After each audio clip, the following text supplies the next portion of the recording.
பாம்பே சட்னி கேள்விப்பட்டிருக்கீங்களா? இட்லி, தோசைக்கு ரொம்ப ஈஸியாக செய்யக்கூடிய ஒரு பெர்ஃபெக்டான சைட் டிஷ்ஷுங்க. இது நம்ம பொரிகடலை இல்லை கடலை மாவு எது வேணாலும் வச்சு செய்யலாம். ஆனால் செய்கிறது ரொம்பவே ஈஸி தான். சீக்கிரத்திலே செஞ்சு முடிச்சிடலாம். டேஸ்ட்டுமே ரொம்ப நல்லாயிருக்கும். இதை செய்கிறதுக்கு நான் ஒரு சின்ன பவுலில் பொரிகடலை எடுத்திருக்கேன். அதை நல்லா நைஸாக மிக்ஸி ஜாரில் போட்டு அரைச்சிக்கிறேன். 2 மீடியம் சைஸ் தேங்காய் சின்னதாக நறுக்கி அதை மிக்ஸி ஜாரில் போட்டுட்டு அதோட 4 பச்சை மிளகாய் நான் சேர்த்து அதையுமே நான் கொஞ்சம் தண்ணி ஊற்றி நல்லா நைஸாக பேஸ்ட்டாக அரைச்சி எடுத்துக்கிறேன்.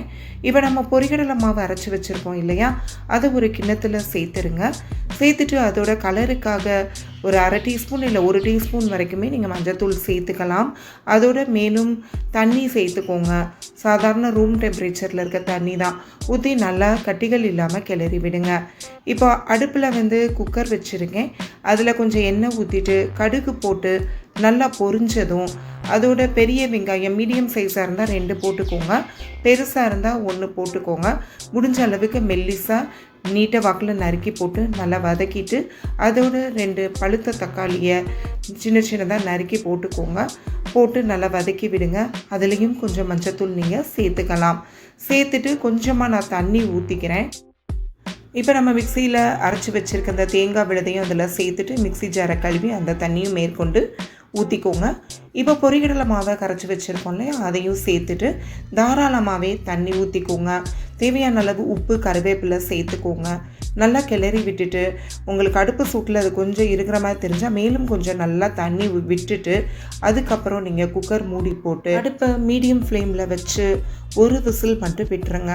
விட்டுட்டு திறந்தீங்கன்னா உங்களுக்கு அந்த வெங்காயம் தக்காளிலாம் நல்லாவே கொஞ்சம் வெந்து வந்திருக்கும்.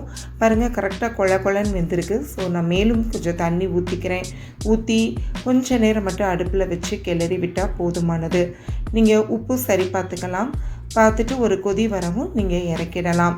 இறக்கிறதுக்கு முன்னாடி கொஞ்சம் போல் மல்லித்தலைகளை பொடியாக நறுக்கி தூவிட்டு நல்லா கிளறி விட்டுட்டு அந்த க்ரீனிஷ் கலர் மாறாமல் அப்படியே இறக்கிட்டு நல்லா சுட நீங்கள் இட்லி அவிச்சு அதில் ஊற்றி நீங்கள் டேஸ்ட் பண்ணி பார்த்தீங்கன்னா டேஸ்ட் ரொம்ப சூப்பராக இருக்கும். இது பொரிகடலை மாவில் செஞ்சுருக்கனால உடம்புக்கு நல்லா ஹெல்த்தியும் கூட. இந்த ரெசிபி உங்களுக்கு பிடிச்சிருந்தா ஆதிரா ஜங்ஷனை லைக் பண்ணுங்கள், ஷேர் பண்ணுங்கள், சப்ஸ்கிரைப் பண்ணுங்கள். மறக்காமல் பெல் ஐக்கானை ப்ரெஸ் பண்ணிவிடுங்க. மீண்டும் ஒரு ரெசிபியோடு சந்திப்போம்.